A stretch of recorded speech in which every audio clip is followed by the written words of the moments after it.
We could do a lot of cool stuff with projectiles. We could try replacing our projectile with a different type of weapon which perhaps spins and falls in a more interesting way than just a flat projectile. So I'm going to go and remove my fireball projectile, and I'm going to use this greenstone patu, and I'm going to give it that same projectile code that we had before.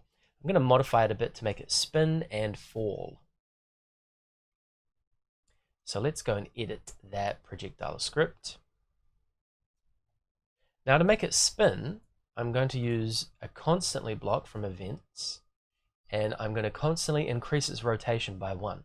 So go to transform and grab set rotation of myself 2, and then I'm going to use a plus block from operators, and I'll increase it by 1. Let's just make that 1, increase it by 1, and I'll go to transform rotation of myself. So it'll be what it used to be, plus 1 every frame that runs.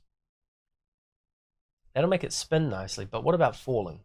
Well, we can say when created, set reacts to gravity true. So if we go to physics and grab down the bottom, set reacts to gravity true, and every projectile that's created will then fall. Let's test that out. And that looks pretty cool.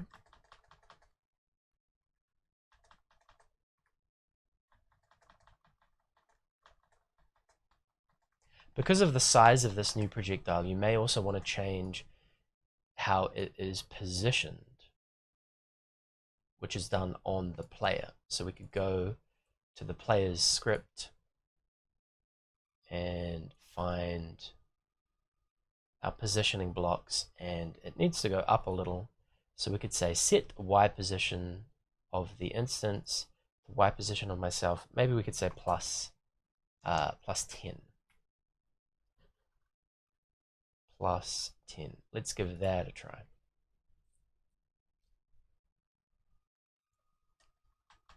And that looks a bit better, doesn't it?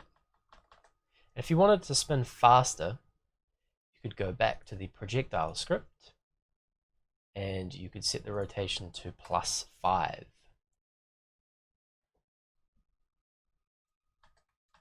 And that is looking pretty cool.